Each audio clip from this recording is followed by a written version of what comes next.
क्या आपको भी लग रहा है कि नीट की प्रिपरेशन इतनी टफ है, पूरे साल लगे पड़े थे, लेकिन फिर भी अभी लग रहा है कि इतना कुछ बचा हुआ है? अगर आपको भी ऐसा लग रहा है एंड आपको लग रहा है कि आपकी नीट की प्रिपरेशन एट पार नहीं है, जिस लेवल का एग्ज़ाम होता है, उस लेवल से, then you are at the right place. Today in this video I will be discussing कि आप अपनी नीट की प्रिपरेशन को टॉप लेवल पे कैसे ले जा सकते हो, जिससे कि आप ईज़िली नीट एस कर सको। Let's go.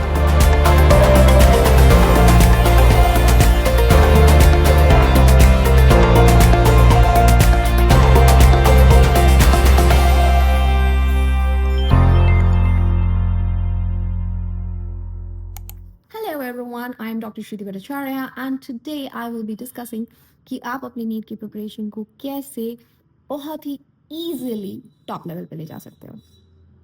Let's get started, हमारे पास टाइम नहीं है वेस्ट करने को। पॉइंट नंबर 1, जब आप प्रिपरेशन कर रहे हो स्पेसिफिकली फॉर बायोलॉजी, आप एनसीईआरटी को इग्नोर नहीं कर सकते।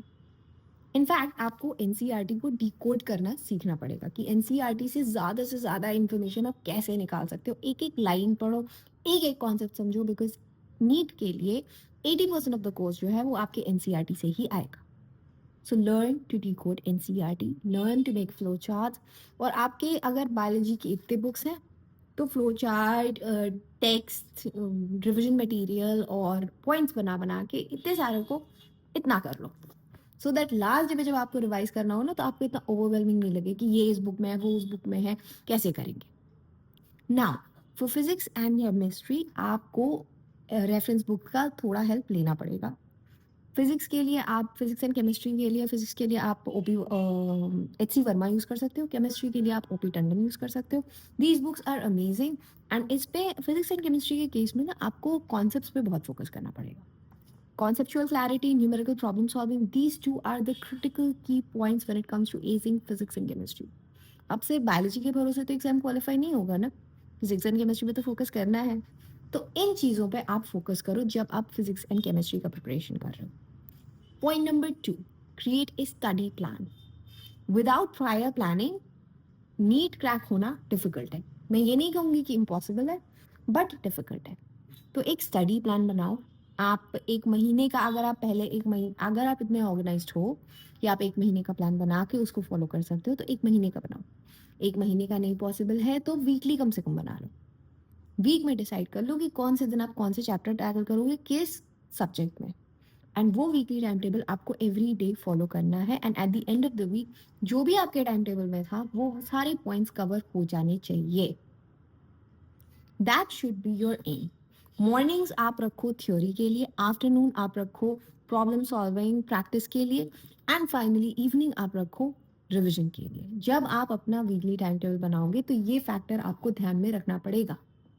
ओके, गोल सेट करो, डेली गोल सेट करो, मंथली गोल सेट करो, वीकली गोल सेट करो कि मुझे बायोलॉजी के इतने क्वेश्चन करने हैं आज, मुझे फिजिक्स के इतने न्यूमेरिकल सॉल्व करने हैं डेली बेसिस पे, मुझे केमिस्ट्री के इतने इक्वेशंस या इतने फॉर्मूलाज या जो भी है आपको इतना इतना पोर्शन तो मुझे रिवाइज करना ही है एवरी डे।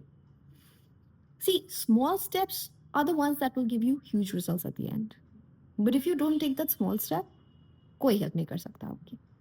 सो वो स्मॉल स्टेप लेना, वो एक स्टेप के ऊपर एक स्टेप के ऊपर एक स्टेप के ऊपर एक स्टेप के ऊपर बढ़ाना, that is your responsibility, not your parents, not your teachers, not ours, only yours.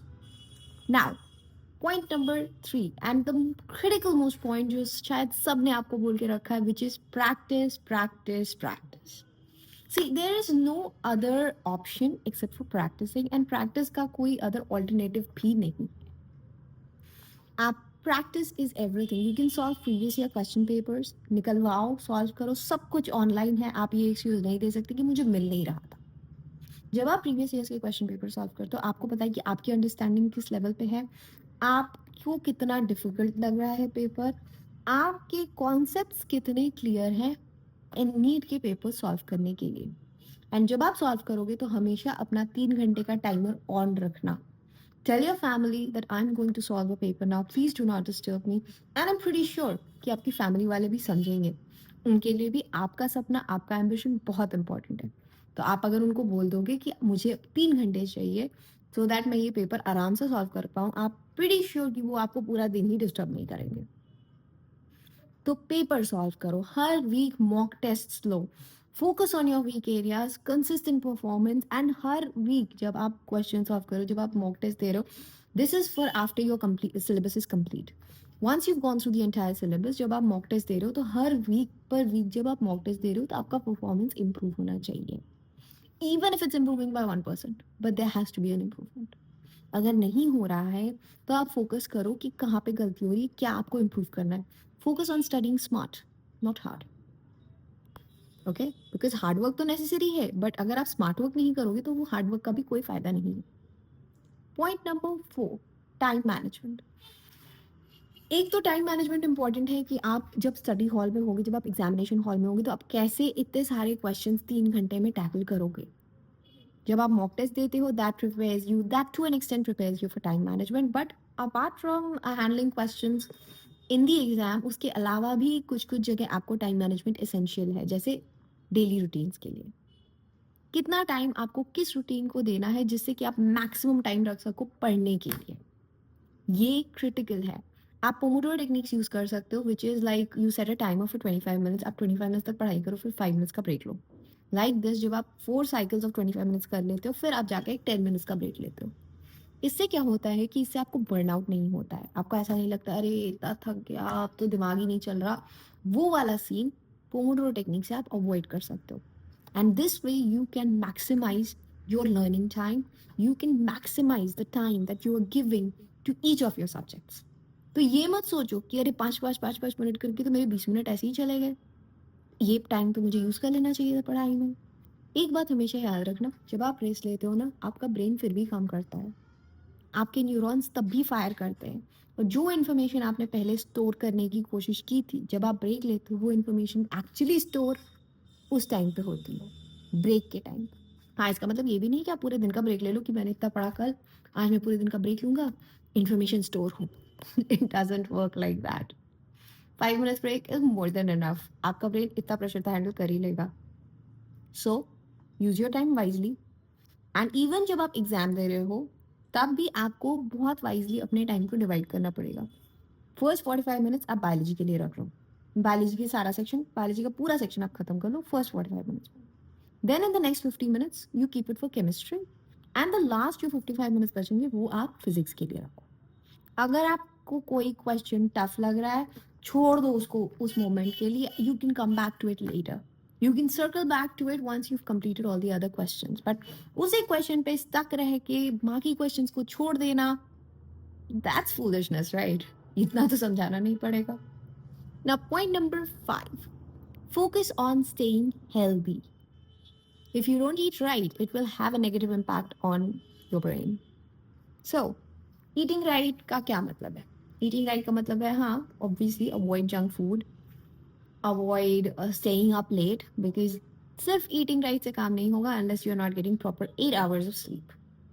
So stay healthy, stay motivated, yoga करो, आप जॉगिंग करो, थोड़ी फिजिकल एक्सरसाइज भी रखो, at least half an hour of physical exercise is needed every day to keep your cognitive capacity strong. So half an hour light exercise, 7 घंटे to 8 घंटे की sleep, nutritious meals. अगर आप मील्स में उतना, if you're a picky eater, you can add some supplements, and by supplements I mean supplements to your diet like omega 3 and multivitamins. अगर आपको किसी भी चीज़ की डेफिशिएंसी है, you can get yourself tested, you can get your vitamin levels checked.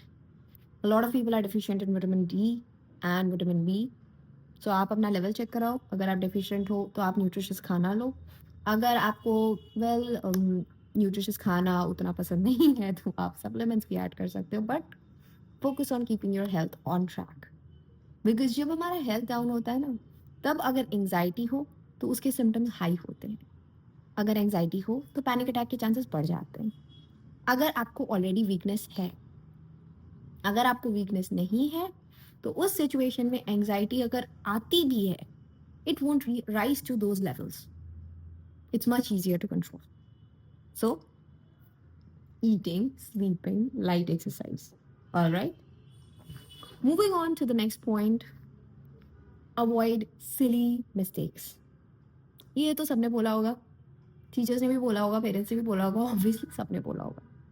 एक तो ये है, बट इसके अलावा भी कुछ कुछ पॉइंट्स मैं इसमें डिस्कस करना चाहूँगी, अवॉइड कॉमन मिस्टेक्स में।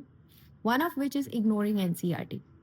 जैसे मैंने बोला, biology is primarily reliant on NCERT. 80% of biology questions will come from NCERT, so you can not ignore NCERT. कोई पॉइंट ही नहीं है एनसीईआरटी इग्नोर करने का। स्किपिंग मॉक टेस्ट्स, हाँ ठीक है मैंने सब पढ़ लिया है, मुझे टेस्ट देने की जरूरत नहीं है। जरूरत नहीं है या डर लग रहा है? It's time to be truthful to yourself guys. अगर आप अपने आप से झूठ बोलोगे तो आप जिंदगी में कभी सक्सेसफुल नहीं हो पाओगे। डर सबको लगता है, मॉक टेस्ट में भी लगता है, मेन एग्जाम में भी लगता है। Fear is a part of the journey, take it is a part of the journey. पर जब आप एग्जाम दोगे, मॉक टेस्ट दोगे, तभी आपको जाकर पता चलेगा कि आपके कौन से एरियाज में वीकनेस है, किस एरिया पे आपको फोकस करना है, किस को स्ट्रॉन्ग बनाना है, कौन सा स्ट्रॉन्ग है। उस पर कम रिविजन करने पे भी चल जाएगा। These things will be identified when you give mock tests, so don't ignore them. And overloading your schedule, कि दिन में 24 घंटे हैं, उसमें से 20 घंटे आपने पढ़ाई कर ली, बाकी 4 घंटे में से 2 घंटे खाना खा लिया और बात कर ली फैमिली वालों से एंड ऑल, एंड फिर आपके पास कोई टाइम ही नहीं बचा है सोने के लिए। ऐसे काम नहीं होता है।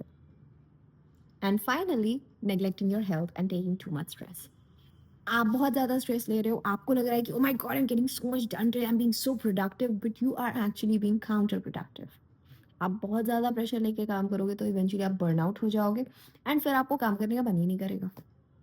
कितना भी ट्राई कर लो उसके बाद कि नहीं नहीं मुझे पढ़ना है, मुझे पढ़ना है, आप बुक खोल के भी बैठोगे तो आपके दिमाग में कुछ नहीं घुसेगा। जो आपने ऑलरेडी स्टडी कर लिया है वो भी आपको याद नहीं आएगा, और इसके रिजल्ट में क्या होगा? Increase stress, heightened anxiety. Do you really want that? I don't think so. So focus on not taking stress. आप इसको गेम की तरह ले सकते हो कि चलो मैंने ये कर लिया तो इतने पॉइंट्स, वैसे आप कर सकते हो, बट मेक श्योर कि आप एम्पल अमाउंट ऑफ ब्रेक्स ले रहे हो, एम्पल अमाउंट ऑफ रेस्ट ले रहे हो। क्योंकि जहाँ पे जिन केसेस में देखा गया है, इनफैक्ट मैंने भी ये नोटिस किया है कि कई स्टूडेंट्स ने सब पढ़ लिया है, the person completely prepared, 100% prepared, exam में गया कुछ याद नहीं आ रहा, क्वेश्चन देख के समझ में आ रहा हाँ ये मैंने पढ़ा है, लेकिन इसका आंसर क्या होगा समझ में नहीं आ रहा, क्वेश्चन तक समझ में नहीं आ रहा किसी किसी केसेस में। तो it's all because of burnout, because you did not give yourself proper rest and you took too much of stress, you overloaded your schedule and now you are burnt out. दिमाग ने बोल दिया भाई मुझसे काम नहीं होगा, जो करना है कर लो, मैं तो नहीं काम करने वाला, मुझे रेस्ट चाहिए। ब्रेन ऑटोमेटिकली रेस्ट मोड पे चला जाता है, ब्रेन शट डाउन कर जाता है। उस टाइम पे इंसान चला जाता है एंग्जाइटी मोड में कि अरे मेरा दिमाग नहीं काम कर रहा, मेरा दिमाग नहीं काम कर रहा, मैं तो सब पढ़ा था, मैं तो सब पढ़ा था, कहाँ चला गया, मुझे तो पता था, ये दिमाग में क्यों नहीं आ रहा है। सो you know you've been through that. मैं कुछ ऐसा नहीं बोल रही हूँ जो आपके साथ आज तक नहीं हुआ है। So focus on these points, eat healthy, sleep well. I've basically narrated a lot of points and I hope you took down notes, and I hope that you will follow all of these things and give yourself a bright future by acing NEET. If you have any queries, if you want me to make a video, specific video on any of the things that you have a doubt in, किसी भी चीज़ में doubt है, किसी भी चीज़ में आपको problem हो रही है कि हाँ ठीक है मुझे ऐसे करना चाहिए, पता है बट हो नहीं रहा है मैम, कैसे करूँ, अगर आपको किसी भी चीज़ में प्रॉब्लम है तो please please do not hesitate, क्योंकि लाइफ आपकी है, यहाँ आपको सक्सीड करना है। मेरे सक्सेसफुल होने से आपकी लाइफ बेटर नहीं हो जाएगी। सो अभी बिना किसी हिच, बिना किसी डर के कमेंट सेक्शन में जाओ, लिखो किस में प्रॉब्लम आ रही है, कहाँ प्रॉब्लम आ रही है, क्या मैनेज नहीं हो रहा है, and I assure you I will make a video on it and I will cover the topic top to end. कैसे मैनेज करना है, किस तरह करना है, कैसे आप आराम से कर सकते हो, कौन कौन से पिटफॉल्स आ सकते हैं उसमें, कैसे आप उसको इजीली एस कर सकते हो, बिकॉज लाइफ आपकी है, मेक इट बिग।